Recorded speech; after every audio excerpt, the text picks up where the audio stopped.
ഇന്നത്തെ വീഡിയോയിൽ നമ്മൾ അറിയാൻ പോകുന്നത് പാകിസ്ഥാൻ ചൈനയിൽ നിന്ന് 2 പ്രധാനപ്പെട്ട സ്ട്രാറ്റജിക് വെപ്പൺസ് ആവശ്യപ്പെട്ടിട്ടുണ്ട്.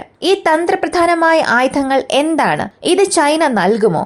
നൽകിയാൽ ഇന്ത്യക്ക് ഇതിനെങ്ങനെ പ്രതിരോധിക്കാൻ സാധിക്കും? ഇവയെല്ലാം ഈ വീഡിയോയിലൂടെ വിശദമായി അറിയാം.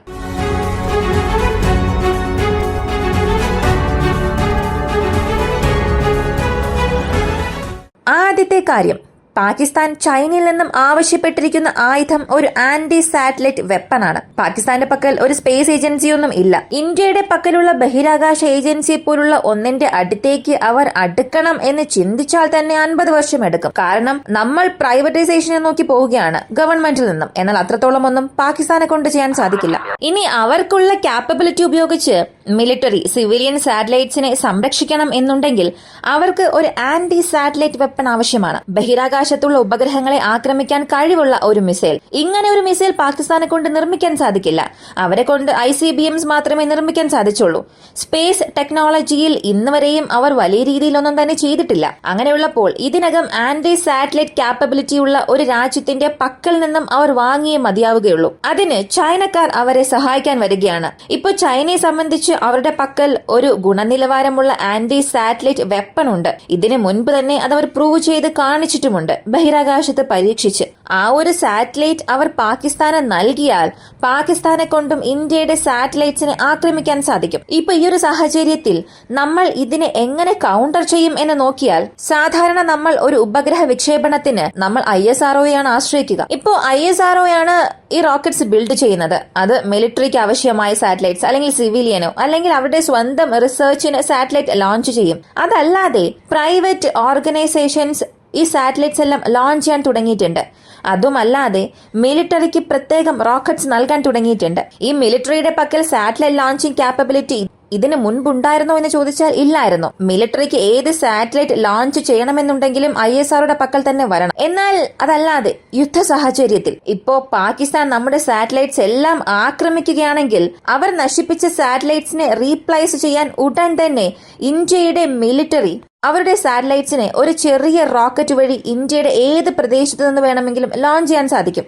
ശ്രീഹരിക്കോട്ടയിൽ നിന്ന് തന്നെ ലോഞ്ച് ചെയ്യേണ്ട ആവശ്യമില്ല. ഇന്ത്യയുടെ ഏത് പ്രദേശത്ത് നിന്നും ഒരു ICBM ലോഞ്ച് ചെയ്യുന്നത് പോലെ ലോഞ്ച് ചെയ്യാൻ സാധിക്കും. ആ ഒരു ക്യാപ്പബിലിറ്റി ഇപ്പോൾ ഇന്ത്യയുടെ പക്കലുണ്ട്. ഇനി ഇതറിയാതെ പാകിസ്ഥാൻ ആന്റി സാറ്റലൈറ്റ് വെപ്പൺ ചൈനയുടെ പക്കൽ നിന്ന് വാങ്ങുന്നത് കൊണ്ട് അവർക്ക് തന്നെയാണ് പ്രശ്നം വരാൻ പോകുന്നത്. കാരണം അവർ പണം കൊടുത്ത് ഏതൊരു വെപ്പണും വാങ്ങേണ്ട ഒരവസ്ഥയിലല്ല ഉള്ളത്. ഇനി അങ്ങനെ എന്തെങ്കിലും വാങ്ങണം എന്നുണ്ടെങ്കിൽ തന്നെ അവരുടെ രാജ്യത്തെ വിറ്റ് തന്നെ വാങ്ങണം. അങ്ങനെ ഒരു ഡീൽ നടത്തിയാണ് ചൈനയുമായി ഇപ്പൊ പാകിസ്ഥാൻ വാങ്ങാൻ പോകുന്നത്. പക്ഷെ അവർക്കറിയാത്ത ഒരു കാര്യം, അവർ നശിപ്പിക്കുന്ന സാറ്റലൈറ്റ്സിനെക്കാട്ടിലും അധികം സാറ്റലൈറ്റ്സ് നമ്മെ കൊണ്ട് വിക്ഷേപിക്കാൻ കഴിയും എന്നുള്ളതാണ്. ഇതൊരു ഭാഗത്തുള്ളപ്പോൾ മറ്റൊരു ഭാഗത്ത് ബാലിസ്റ്റിക് ന്യൂക്ലിയർ ക്യാപ്പബിൾ സബ്മറൈൻസ് ചൈനയുടെ പക്കൽ നിന്നും വാങ്ങണമെന്നുള്ള ചർച്ചകളും നടക്കുന്നുണ്ട്. ഇപ്പൊ ബാലിസ്റ്റിക് ക്യാപ്പബിൾ സബ്മറൈൻ പ്രോഗ്രാമിനെ സംബന്ധിച്ച് ലോകരാജ്യങ്ങളൊന്നും അത്ര പെട്ടെന്ന് ഈ ഒരു ടെക്നോളജി എടുത്ത് മറ്റു രാജ്യത്തിന് കൊടുക്കില്ല.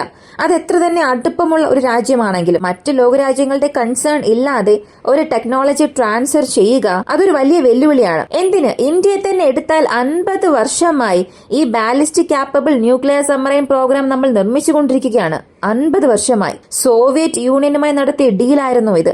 ഇപ്പോ റഷ്യ വന്നു. റഷ്യ വഴിയാണ് ഇന്ത്യ ഈ ന്യൂക്ലിയർ ക്യാപ്പബിൾ സബ്മറൈൻസ് നിർമ്മിക്കുന്നത്. അങ്ങനെ നിർമ്മിച്ചിട്ട് കൂടിയും ഇന്ത്യയുടെ S1 ലോകത്തിൽ തന്നെ വളരെ ചെറിയ ന്യൂക്ലിയർ ക്യാപ്പബിൾ ബാലിസ്റ്റിക് സബ്മറൈൻ ആണ്. ഇത് നമ്മൾ നിർമ്മിച്ചതിന്റെ കാരണം, നമ്മൾ ഈ ഒരു ടെക്നോളജി നമ്മുടെ റീജിയൻസിലുള്ള നമ്മുടെ ശത്രുക്കൾ 2 പേർക്ക് നേരെ മാത്രമേ ഉപയോഗിക്കൂ എന്ന് ലോകത്തിന് കാണിക്കാൻ വേണ്ടിയാണ്. ഇത് നിർമ്മിച്ചതിന് ശേഷമാണ് അടുത്ത് നമ്മൾ S2, S3, S4 എന്ന വലിയ ബാലിസ്റ്റിക് ന്യൂക്ലിയർ ക്യാപ്പബിൾ സബ്മറൈൻസിലേക്ക് പോകുന്നത്. ഇനി പാകിസ്ഥാനെ കൊണ്ട് അത്ര പെട്ടെന്ന് ചൈനയുടെ പക്കൽ നിന്നും ന്യൂക്ലിയർ സബ്മറൈൻ പ്രോഗ്രാംസ് വാങ്ങാൻ കഴിയുമോ എന്ന് ചോദിച്ചാൽ തീർച്ചയായും വാങ്ങാൻ കഴിയില്ല. കാരണം ചൈനയുടെ പക്കലുള്ള ന്യൂക്ലിയർ സബ്മറൈൻ പ്രോഗ്രാം എന്നത് US-നെ കൗണ്ടർ ചെയ്യാൻ വേണ്ടിയാണ് അവർ നിർമ്മിച്ചിരിക്കുന്നത്. ആ സബ്മറൈൻ എടുത്തുകൊണ്ടുപോകുന്ന മിസൈൽസ് എല്ലാം തന്നെ US-നെ കൗണ്ടർ ചെയ്യാനാണുള്ളത്. അങ്ങനെയുള്ളപ്പോൾ ആ ഒരു പ്ലാറ്റ്ഫോമിനെ പാകിസ്ഥാനിലേക്ക് ട്രാൻസ്ഫർ ചെയ്താൽ ലോകരാജ്യങ്ങളെല്ലാം അത് കണ്ടുകൊണ്ട് വെറുതെ ഇരിക്കില്ല. പ്രധാനമായും US. അവർ തീർച്ചയായും ട്രാൻസ്ഫർ ചെയ്യാൻ അനുവദിക്കില്ല. അപ്പോ ഇന്ത്യയുടെ പക്കലുള്ളതുപോലുള്ള ഒരു ചെറിയ കോമ്പാക്റ്റ് ആയ ബാലിസ്റ്റിക് മിസൈൽ സബ്മറൈനായി മാത്രമേ ട്രാൻസ്ഫർ ചെയ്യാൻ കഴിയുകയുള്ളൂ. എന്നാൽ ഇങ്ങനെ ഒരു കോമ്പാക്റ്റ് ആയ സബ്മറൈൻ നിർമ്മിച്ച് അതിനെ ട്രാൻസ്ഫർ ചെയ്യുന്ന രീതിയിൽ ചൈനയ്ക്ക് അത്രത്തോളം ക്ഷമയുണ്ടോ എന്നുള്ളതാണ് വലിയൊരു ചോദ്യം. എത്ര തന്നെ ബെൽറ്റ് ആൻഡ് റോഡ് ഇനിഷ്യേറ്റീവ് ഇവർക്ക് വളരെ പ്രധാനപ്പെട്ടതാണെങ്കിലും ഈ ഒരു പ്രത്യേക പ്രോജക്റ്റിനു വേണ്ടി ഇതിനകം ചൈനക്കാർ ഒരുപാട് ബില്യൺ ചിലവാക്കിയിട്ടുണ്ട്. ചില ചൈനീസ് എഞ്ചിനീയേഴ്സ് പാകിസ്ഥാൻ തീവ്രവാദികൾ കാരണം കൊല്ലപ്പെട്ടിട്ടുമുണ്ട്. ഈ ഒരു സാഹചര്യത്തിൽ വീണ്ടും ഇവരെ വിശ്വസിച്ച് ഇങ്ങനെ ഒരു പ്രോഗ്രാം ഇവർ നടത്തുകയും പാകിസ്ഥാനു വേണ്ടി ഒരു കോമ്പാക്ട് ബാലിസ്റ്റിക് മിസൈൽ സബ്മറൈൻ നിർമ്മിക്കുമോ എന്നുള്ളതെല്ലാം നടക്കുന്ന കാര്യമാണോ എന്നറിയില്ല. എന്നാൽ ഒരു 5th ജെൻ ഫൈറ്റർ ജെറ്റ് അവർക്ക് നൽകുക എന്നത് മറ്റൊരു കഥയാണ്. ഇതിനകം അവർ ഒരു ഫൈറ്റർ ജെറ്റ് നിർമ്മിച്ചിട്ടുണ്ട്, അത് അങ്ങനെ ട്രാൻസ്ഫർ ചെയ്യാനും പോകുന്നുണ്ട്. എന്നാൽ സബ്മറൈൻ പ്രോഗ്രാം എന്നത് പാകിസ്ഥാനു വേണ്ടി തന്നെ പ്രത്യേകം ഇരുന്ന് ഡിസൈൻ ചെയ്യണം. അത്രത്തോളം ചൈനയ്ക്ക് ക്ഷമയുണ്ടോ എന്നറിയില്ല. ഇപ്പോ ഈ 2 പ്രധാനപ്പെട്ട സ്ട്രാറ്റജിക് വെപ്പൺസ് പാകിസ്ഥാൻ എങ്ങനെ അക്വയർ ചെയ്യുമെന്നുള്ളതാണ് നമുക്കുള്ള ഒരു വെല്ലുവിളി. പാകിസ്ഥാനെ സംബന്ധിച്ച് കഴിഞ്ഞ 50 വർഷത്തിൽ ഇന്ത്യയെ താരതമ്യം ചെയ്യുമ്പോൾ ഉയർന്ന സാങ്കേതിക വിദ്യ എങ്ങനെയെങ്കിലും ലോകത്തിലെ ഏതെങ്കിലും രാജ്യത്തിന്റെ കാലിൽ വീണാണെങ്കിലും അവർ വാങ്ങും. ഏത് യുദ്ധമെടുത്ത് നോക്കിയാലും 1971, 1999 നോക്കിയാലും പാകിസ്ഥാന്റെ പക്കൽ ഇന്ത്യയുമായി താരതമ്യം ചെയ്യുമ്പോൾ ഏതെങ്കിലും ഒരു സ്ഥലത്ത് വളരെ സുപ്പീരിയർ ടെക്നോളജി അവർ വച്ചിട്ടുണ്ടാകും. വളരെ സിമ്പിളായി അവർ അത് വാങ്ങും. അമേരിക്കയുടെ പക്കൽ നിന്നോ പാശ്ചാത്യ രാജ്യങ്ങളിൽ നിന്നോ അവരത് വാങ്ങും. എന്നാൽ ഇന്ത്യ, നമ്മൾ ഒരു വെപ്പൺ പ്ലാറ്റ്ഫോം അമേരിക്കയുടെ പക്കൽ നിന്നോ പാശ്ചാത്യ രാജ്യങ്ങളുടെ പക്കൽ നിന്നോ വാങ്ങണം എന്നുണ്ടെങ്കിൽ നമ്മുടെ സ്ട്രാറ്റജിക് ഇംപ്ലിക്കേഷൻ അനുസരിച്ച് 10 വർഷത്തേക്ക് വീണ്ടും ആ പ്ലാറ്റ്ഫോം നമ്മൾ ഉപയോഗിക്കണം. അപ്പോ ആ 10 വർഷത്തേക്ക് അവർ വിശ്വസ്തരായ ഒരു പാർട്ട്ണർ ആയിരിക്കുമോ എന്നുള്ളത് ചിന്തിച്ചു മാത്രമേ വാങ്ങുകയുള്ളൂ. ഉദാഹരണത്തിന് INS വിക്രാന്തിൽ നമ്മൾ F-18 സൂപ്പർ ഹോർണറ്റ് ചൂസ് ചെയ്തത് ഒരു കാരണമായി പറയാം. റഫേൽ എമ്മിനെ കമ്പയർ ചെയ്യുമ്പോൾ F-18 സൂപ്പർ ഹോർണറ്റ് ആണ് വളരെ സുപ്പീരിയർ ആയ ഒരു ഫൈറ്റർ ജെറ്റ്. എന്നാൽ ആ ഒരു ഫൈറ്റർ ജെറ്റ് വാങ്ങാതെ റഫേൽ എം നമ്മൾ വാങ്ങി. കാരണം ഫ്രാൻസ്, അമേരിക്ക ഇവരെ കമ്പയർ ചെയ്യുമ്പോൾ ഫ്രാൻസ് റിലയബിൾ ആയ ഒരു പാർട്ട്ണറാണ്. എന്നാൽ പാകിസ്ഥാന് അതിനെക്കുറിച്ച് യാതൊരു വ്യാകുലതയുമില്ല.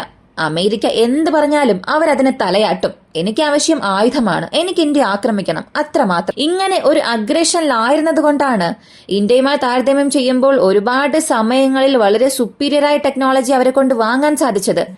ഇപ്പോഴും അവരെ കൊണ്ട് 5th ജെൻ ഫൈറ്റർ ജെറ്റ് ഇന്ത്യക്ക് മുന്നേ കൊണ്ടുവരാൻ സാധിച്ചത്. ഇതിനെ നമ്മൾ കൗണ്ടർ ചെയ്യണമെന്നുണ്ടെങ്കിൽ നമ്മുടെ ആത്മനിർഭർ ഭാരത് ഇപ്പോ പോയിക്കൊണ്ടിരിക്കുന്ന വേഗതയിൽ നിന്നും പല മടങ്ങ് വേഗതയിൽ പോകേണ്ടത് അത്യാവശ്യമാണ്. അതായിരിക്കും നമ്മൾ എടുക്കുന്ന ടേക്ക് കെയർ. എന്നാൽ പെട്ടെന്ന് ഇപ്പൊ പാകിസ്ഥാൻ 5th ജെൻ വാങ്ങുന്നു. നമുക്കും അമേരിക്കയുടെ പക്കൽ നിന്നും F-35 റഷ്യയുടെ പക്കൽ നിന്ന് സുഖോയ് Su-57 വാങ്ങണമെന്ന് ചിന്തിച്ചാൽ അത് നമുക്ക് തന്നെ ഒരു ബാക്ക് ഫയർ ആയി മാറും. ഒരിക്കലും അത് അനുകൂലമായി മാറില്ല. എന്നാൽ അതേസമയം ആത്മനിർഭർ ഭാരത് വളരെ എളുപ്പത്തിൽ കൊണ്ടുപോകാതെ ഇപ്പോഴുള്ള അതേ വേഗതയിൽ ആമയെ പോലെ കൊണ്ടുപോവുകയാണെങ്കിൽ അത് നമുക്ക് തന്നെ വീണ്ടും. എന്നാൽ അതേസമയം ആത്മനിർഭർ ഭാരതും വളരെ എളുപ്പത്തിൽ കൊണ്ടുപോകാതെ ഇപ്പോഴുള്ള അതേ വേഗതയിൽ ഒരു ആമയെ പോലെ കൊണ്ടുപോവുകയാണെങ്കിൽ അതും നമുക്കൊരു തിരിച്ചടിയായി തന്നെ മാറും. അപ്പോ നമ്മുടെ ഒരേയൊരു ശ്രദ്ധ എന്നത് ആത്മനിർഭർ ഭാരത് എത്ര പെട്ടെന്ന് അവസാനിപ്പിക്കാമോ, എത്ര വേഗതയിൽ കൊണ്ടുപോകാൻ കഴിയുമോ അത്രയും വേഗതയിൽ കൊണ്ടുപോവുക എന്നുള്ളതാണ്. അതാണ് നമുക്കുള്ള പ്രോപ്പറായ ഒരു സൊല്യൂഷൻ. അതല്ലാതെ ഉടൻ തന്നെ MRF ടെൻഡർ ഇട്ട് ആ ടെൻഡറിൽ 4.5 ജനറേഷൻ ക്യാൻസൽ ചെയ്തിട്ട് 5th ജെൻ കൊണ്ടുവന്ന് ഇറക്കുക, അതിൽ Su-57 കൊണ്ടുവന്ന് നിറയ്ക്കുക, വീണ്ടും ചില F-35 കൊണ്ടുവരിക. ഇങ്ങനെയെല്ലാം ചെയ്യുകയാണെങ്കിൽ അത് നമുക്ക് ശരിയായ ഒരു റിസൾട്ട് നൽകില്ല എന്നുള്ളതാണ് യഥാർത്ഥ കാര്യം. ഇതിനെക്കുറിച്ചുള്ള നിങ്ങളുടെ അഭിപ്രായം മറക്കാതെ കമന്റിൽ പറയുക. ഇതുപോലുള്ള ഒരുപാട് വിവരങ്ങൾ അറിയാനായി വോയിസ് ഓഫ് വിക്കി സബ്സ്ക്രൈബ് ചെയ്യുക. മറ്റൊരു വീഡിയോയുമായി വീണ്ടും കാണാം.